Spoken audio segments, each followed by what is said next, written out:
코로나19가 무서운 기세로 재확산하면서 최근 4주 동안 입원 환자가 5배 넘게 증가했습니다. 그런데 치료제 부족으로 고령층과 면역 저하자 등이 약을 구하기 위해서 병원과 약국을 전전하고 있습니다. 백종규 기자의 보도입니다. 최근 코로나19 환자가 빠르게 늘고 있습니다. 여름철 냉방기 이용 시 환기를 제대로 하지 않고 휴가철 이동량이 늘면서 호흡기 감염병 전파가 쉬운 환경이 만들어진 탓입니다. 코로나19 신규 입원 환자는 7월 첫째 주에는 91명이었는데 7월 넷째 주에는 465명 발생해 최근 4주 동안 5.1배 증가했습니다. 특히 7월 넷째 주에는 급성 호흡기 감염증으로 병원에 입원한 환자 3명 가운데 1명은 코로나19 환자였습니다. 고위험군 코로나19 환자는 팍스로비드나 대체 치료제인 라게브리오를 투약해야 하는데 문제는 최근 공급이 원활하지 않다는 점입니다. 서울의 한 약국 관계자는 기존에 치료제를 취급하던 곳에 연락해봐도 없다고 하고 환자들이 치료제 구하러 여기저기 돌아다녀도 구하기 쉽지 않은 상황이라고 전했습니다. 코로나 먹는 치료제는 증상 발현 이후 닷새 안에 먹어야 효과가 있는데 고령층 환자들이 복용 시기를 놓칠 가능성이 커진 겁니다. 상황이 이렇자 약사회까지 나서 질병관리청에 코로나19 치료제 공급 확대를 요청했습니다. 병원 상황도 녹록지 않습니다. 의료계는 이번 재유행이 9월 중순까지는 이어질 것으로 내다보고 있는데 치료제 품귀 사태는 병원이라고 나을 게 없기 때문입니다. 그제까지는 저희 병원에서는 환자 발생하면 바로 약을 드렸는데 이제는 드릴 수가 없는 거죠. 그래서 주변 약국에 약이 어디 남아 있는지를 수배를 해갖고 그리 가보자 이렇게 안내를 해드리고 있고. 질병관리청은 치료제 사용량을 최근 4만 2천 명분 이상으로 늘렸다며 고위험군 보호를 위해 추가 구매를 추진하고 있다고 설명했습니다. 또 코로나19 치료제의 사용량이 최근 빠르게 증가해 일시적 부족이 발생할 수 있다는 점을 인정하면서도 치료제 재고가 없다는 것은 아니라고 밝혔습니다. 하지만 전문가들은 여름철 코로나19 대유행이 예고됐는데도 대처가 미흡했던 게 아니냐는 지적과 함께 지금이라도 정부 차원의 대책이 필요하다고 강조합니다. YTN 백종규입니다. 네, 코로나19 환자가 다시 급증하면서 주의가 필요해 보이는데요. 김정기 고려대 약학대학 교수와 함께 자세한 내용 알아보겠습니다. 어서 오십시오. 안녕하세요. 네, 저 요즘 주위에 코로나19 걸렸다는 분들이 다시 생겨나고 있는데 네. 최근 발병 추이 어떻게 보고 계시나요? 지금 현재는 이제 코로나 팬데믹이 종식이 되면서 과거에는 전수조사를 하다가 지금은 네. 표본 감시를 하고 있거든요. 그래서 표본 감시라고 하는 게 전국에 200개 병상 이상을 가지고 있는 220곳의 병원을 대상으로 해서 네. 코로나19 입원 환자들의 수를 세아리는 방법으로 해가지고 이제 유행 양상을 평가를 하게 되거든요. 네. 근데 최근 이제 올해 들어서 보면은 1월 달, 2월 달 같은 경우에는 한 800명대의 입원 환자가 있다가 네. 점차 시간이 지나면서 감소를 하게 됩니다. 그래서 5월 달 지나서 6월 달에는 최저치를 기록을 하게 되고요. 그 뒤에 7월 달로 접어들게 되면서 다시 입원 환자 수가 증가하기 시작합니다. 네. 그래서 지금 화면에 나오는 것처럼 800명대에서 5월에 120명까지 줄었다가 6월에 최저로 69명까지 나오게 되고요. 그다음에 7월 달 들어서면서 91명. 근데 7월 마지막 주 같은 경우에는 465명까지 5.1배 정도 입원 환자 수가 증가를 하고 있거든요. 네. 이 입원 환자 수가 증가를 했다는 얘기는 전체적으로 확진자까지는 아니어도 이제 과거에 확진자라고 얘기했던 감염자의 규모가 크게 증가했다 이렇게 볼 수가 있습니다. 네, 말씀하신 것처럼 입원 환자만 통계에 지금 잡히고 있다면은 통계에 잡히지 않은 그런 감염 환자는 일상생활에서 훨씬 많을 것이다 이렇게 볼 수 있겠네요. 그렇죠. 지금 유행을 주도하고 있는 건 오미크론 계열의 바이러스인데 네. 이 바이러스들의 입원율이 확진자 대비 한 2.5% 된다라고 과거의 팬데믹 시절에 이제 발표된 적이 있거든요. 아하. 근데 지금은 팬데믹 시절에는 이제 집단 면역이 완성되지 않았을 시점이고 지금은 우리나라 같은 경우 다른 나라들도 이제 전 세계적으로 집단 면역이 어느 정도 형성이 됐다라고 판단을 하거든요. 네. 이럴 경우에는 입원 환자 대비 이제 원래 모수가 되는 확진자 또는 감염자의 규모는 더 클 거다. 왜냐하면 백신을 이미 맞아 있고 그리고 면역 체계가 형성이 되어 있기 때문에 네. 어느 정도의 감염은 이렇게 지나가게 됩니다. 반면에 이제 고위험 같은 경우에는 그 증상이 발현하게 되면서 입원 환자로 이제 발생을 하게 되는데 네. 그 얘기는 결국은 과거의 2.5%보다는 더 큰 퍼센트로 이 감염자의 숫자는 더 많을 거다 이렇게 보는 것이죠. 그러니까 네. 감염자 대비 2.5%였던 입원율이 실제로는 이제 입원율 비교했을 때는 훨씬 더 감염자 수는 증가했을 거다 이렇게 보는 거고 네.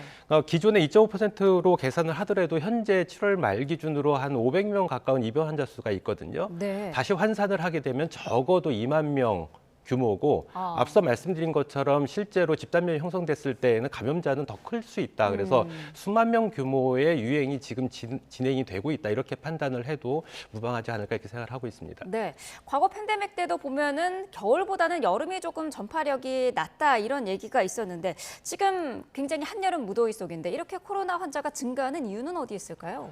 이러한 경향성은 과거에도 보였습니다. 2022년, 23년 이때 이제 코로나가 한참 유행을 할 때에도 네. 보통 주로 큰 규모의 유행은 겨울죠. 동절기에 유행을 하지만 네. 동절기를 지나서 봄 지나고 여름이 될 때쯤에 잠깐 줄어들었다가 8월, 9월 요 시점에 다시 증가를 하기 시작하거든요. 그리고 요 시기가 지나서 가을 되면 다시 감소했다가 동절기에 다시 증가하는 패턴.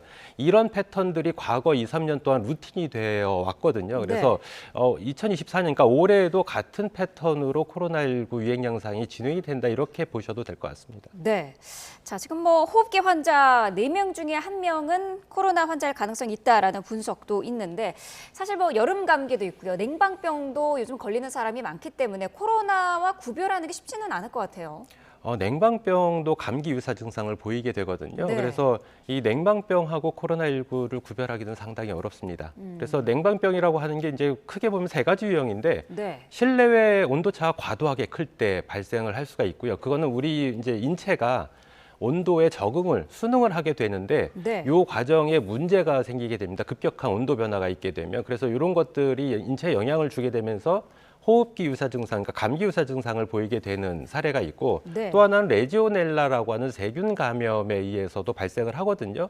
보통 냉각탑에 있는 냉각수에 오염되어 있는 세균들이 호흡기를 통해서 감염되면서 냉방병으로 나타나게 되고 네. 또 하나는 그러니까 밀폐 건물 증후군이라고 그래서 그 온도를 냉방을 유지하기 위해서 환기를 안 시키게 되면 유해한 화학 물질들이 호흡기로 들어오게 되면서 약간 호흡기 증상과 같은 증상을 보이게 됩니다. 그래서 네. 이런 걸 다 통틀어서 냉방병이라고 하는데 보통 우리가 흔히 알고 있는 거는 과도한 온도차. 그래서 지금 같은 경우에 굉장히 날씨가 덥기 때문에 온도를 굉장히 낮춰놓고 지내고 있다가 밖에 나가게 되면 급격하게 온도가 상승하게 되거든요. 그래서 네. 이런 과정에서 인체가 적응을 못하게 되면서 감기 증상을 보이게 된다 이렇게 보시면 될 것 같습니다. 네. 그래서 이런 증상이 실제로 코로나19와 상당히 유사하다 이렇게 보셔도 될 것 같습니다. 그렇다면 내가 일단 뭐 좀 열도 나고 어디가 아프다 그러면은 뭐를 먼저 좀 의심을 해봐야 될까요? 가장 중요한 거는 이제 나타나는 임상 증상만으로는 판단하기가 어렵고요. 병원에 내원을 하셔가지고 정확하게 진단을 받으시고 그거에 맞는 적절한 치료를 하시는 게 가장 올바르지 않을까 이렇게 생각을 하고 있습니다. 네, 지금 유행하는 코로나19 바이러스가 오미크론 변이라고 하셨는데요. 전파력이라든지 좀 어떤 특징들이 있을까요? 지금 현재 이제 올해 2024년 초반기, 그러니까 2023년 말부터 24년 초반기에는 JN1이라고 하는 오미크론 하위 계열의 바이러스가 유행을 했었거든요. 네. 그게 뭐 이제 우리나라에서도 우리나라 같은 경우 한 4월 달부터 큰 폭으로 증가를 하게 되고 이전에 뭐 미국이나 유럽 같은 경우에는 이게 더 먼저 발생을 했습니다. 일본도 마찬가지고. 네. 어쨌든 4월 달경부터 우리나라에서는 우세종이 되면서 한동안 유지를 하다가 앞서 말씀드린 것처럼 최근에 큰 유행 양상을 보일 때 분석을 하게 되면 이 JN1의 하위 바이러스라고 하는 KP3하고 KP2의 발생 범위가 증가를 하게 됩니다. 네. 이 중에서 KP2도 증가하고 KP3도 증가하는데 과거 대비 증가폭은 KP3가 더 크다. 그래서 어쨌든 현재 이런 유행 양상을 보이는 거는 KP2, KP3 두 가지인데 그 중에서 KP3가 보통은 지금 현재 유행을 주도하고 있다. 이렇게 보시면 될 것 같습니다. 전파력이 좀 센 편인가요? KP3 같은 경우에는 일단 JN1, 그러니까 부모 바이러스라고 할 수 있는 JN1 대비 그 스파이크 단백질 부위에 3개의 추가 변이가 발생을 해 있고요. 그러다 보니까 JN1에 대해서 이제 면역 회피 능력이 약간은 증가했다라는 보고는 있습니다. 네. 다만 전파력이라든가 아니면 뭐 치명률이라든가 이런 거에 있어서는 큰 변화는 아직까지 관찰되지 않는다 이렇게 보고되고 있습니다. 네. 자, 질병청이 뭐 백신을 마련하겠다 이렇게 밝히기도 했는데 기존 백신으로도 예방이 가능한가요? 지금 말씀드렸던 그러니까 현재 우리나라의 그 유행을 주도하고 있는 KP2, KP3 같은 경우에는 JN1에서 출발했던 거고요. 네. JN1은 다시 그 모태가 되는 게 BA2라고 하는 오미크론 하위 바이러스입니다. 네. 근데 과거 이제 지난 겨울철에 우리가 백신 접종을 했던 그 오미크론 백신은 XBB 1.5라고 하는 오미크론 계열의 바이러스를 백신주로 해서 만든 백신이거든요. 네. 이 XBB하고 JN1 같은 경우에는 다소 차이가 있습니다. 진화상에. 그러다 보니까 효과가 아주 없다라고 할 수는 없지만 어느 정도 그 백신의 효과가 좀 떨어지는 경향성은 있다 이렇게 보시면 될 것 같고 네. 그렇다 보니까 최근에 질병청에서도 KP3의 어떤 유행을 그리고 이제 앞으로 다가올 동정기에는 이 KP3 주도로 해서 아마 유행이 진행될 걸로 예상이 되기 때문에 이거랑 그나마 가장 가까운 그 JN1을 백신주로 하는 그런 새로운 백신을 도입을 하겠다 이렇게 얘기를 하고 있고 네. 실제로 WHO에서도 올 동정기에는 JN1을 백신주로 해서 백신을 생산을 하라고 이렇게 얘기를 하고 있습니다. 네, 그렇군요. 자, 8월 셋째 주에서 넷째 주, 그러니까 다음 주랑 다다음 주가 될 것 같은데 이 시기에 이번 코로나19 확산이 절정에 이를 것이다 이런 분석이 나오고 있던데요. 이거는 왜 그런 걸까요? 앞서도 말씀드렸는데 그 최근 몇 년 동안의 그 코로나19의 패턴을 보면 여름에 어느 정도의 유행을 보이게 되거든요. 그러다 네. 보니까 2022년도 그랬고 23년도 그랬고 올해도 그렇고 지금 유행 양상이 7월 달부터 다시 유행이 증가를 해서 8월에 정점을 보이게 되고 이런 것들이 실제로는 이제 개학 기간 학생들의 개학과 시점이 맞으면서 9월 달에 이제 급격하게 집단 생활이 크게 이제 또 발생을 하게 됩니다. 그래서 네. 이런 과정 때문에 아마 8, 9월 달쯤에 여름철에 어느 정도 일정 규모의 유행이 발생을 할 거다 이렇게 예측을 하고 있는 거죠. 네, 지금 뭐 이번 올림픽에 출전한 선수들 가운데도 최소 40명이 코로나19 양성 반응을 보였다는 보도도 저희가 해드렸는데 이런 증가세가 지금 국제사회 전체적으로도 동일한가 봐요. 맞습니다. 실제로 우리나라뿐만 아니라 다른 나라, 뭐 미국이나 유럽 같은 경우에도 계속 그 검출률, 그러니까 코로나19 치료에 대한 검출률이 증가를 하고 있거든요. 네. 그래서 뭐 평균적으로 보면 최근 WHO에서 얘기한 게 한 10% 정도의 검출률을 보인다. 왜냐하면 이게 과거에는 10% 미만이었거든요. 근데 최근에 평균 10%, 일부 국가에서는 20%의 검출률을 보인다. 검출률이 높다는 얘기는 그만큼 환자가 많다라는 것을 의미하고요. 네. 우리나라 같은 경우에도 최근 검출률 같은 경우에 한 17% 정도에 달하고 있거든요. 그래서 우리나라뿐만 아니라 전 세계적으로 이러한 어떤 유행 양상은 같이 보이고 있다 이렇게 보시면 될 것 같습니다. 네, 뭐 진단 키트, 자가 진단 키트를 구하기가 힘들다라는 얘기도 나오고 있고 치료제에 대한 품귀 얘기도 나오고 있는데 이거는 왜 그런 건가요? 기본적으로 좀 저희가 갖고 있는 게 수가 적다 이렇게 보면 되는 건가요? 이 팬데믹이 종식이 되면서 그리고 우리나라 같은 경우에도 위기 단계가 뭐 점차 하향 조정되면서 지금 굉장히 낮은 수준으로 유지가 되고 있거든요. 네. 그러다 보니까 이 팍스로비드의 비축량을 상당히 줄여놓은 부분도 있다라고 볼 수가 있습니다. 네. 다만 이제 한 가지 아쉬운 부분, 그러니까 저뿐만 아니라 다른 전문가들도 지금 얘기하고 있는 게 보통 코로나19 팬데믹이 루틴이 된 게 물론 큰 폭의 유행은 동절기에 오지만 지금과 같은 요 여름 8, 9월 달에도 일정 규모의 유행이 발생을 하거든요. 그래서 네. 이런 거를 미리 예측을 해서 비축량을 조금 늘려놨으면 지금 앞서 화면에서 나왔던 그런 치료제의 품귀 현상은 좀 미연에 방지할 수 있지 않았을까라는 아쉬움을 저뿐만 아니라 많은 전문가들이 얘기를 하고 있습니다. 네, 말씀하신 것처럼 곧 개학 시즌이 오기도 하고 휴가철이 끝나면서 이제 전국에 있었던 이제 이동했던 사람들이 모이면서 더 확산할 가능성도 있어 보이는데 방역 조치라든지 그런 거를 좀 더 강화할 필요성은 없을까요? 지금 위기 단계가 굉장히 낮아 있는 단계이기 때문에 이거를 방역 조치를 강화하는 명분은 아직은 없습니다. 그래서 방역 조치를 강화하기 위해서는 위기 단계를 격상을 시켜야 되는데 네.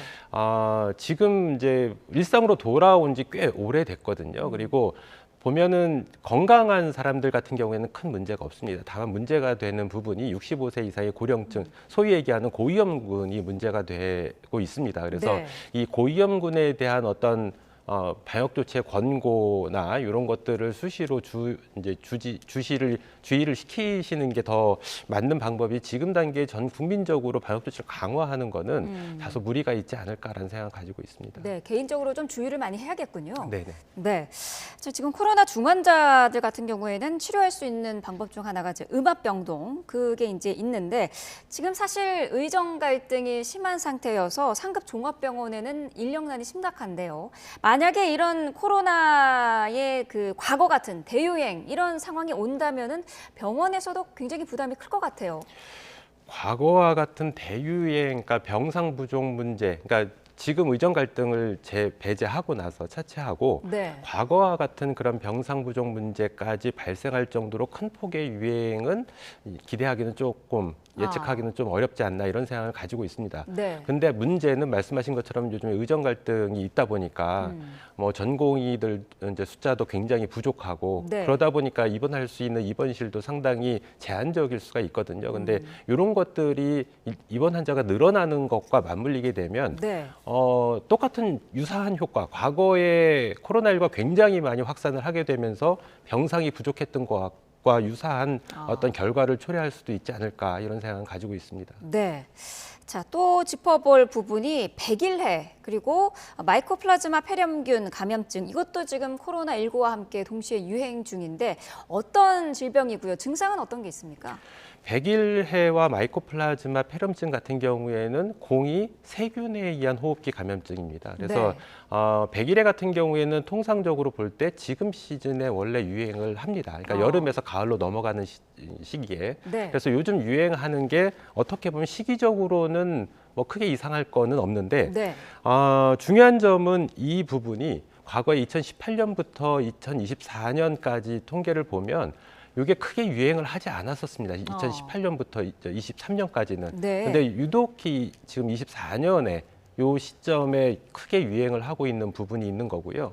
마이코플라즈마 감염증, 폐렴증 같은 경우에는 통상적으로 지금 유행하는 것보다는 겨울철 초반에 유행을 시작하는 게 통상적이거든요. 근데 네. 굉장히 이례적으로 지금 여름철에 유행을 하고 있다 이렇게 보시면 될 것 같은데 일단 백일의 큰 특징 중에 하나는 일단 초기에는 감기 유사 증상을 보이다가 네. 기침을 굉장히 많이 오랫동안 심하게 하는 특징을 가지고 있습니다.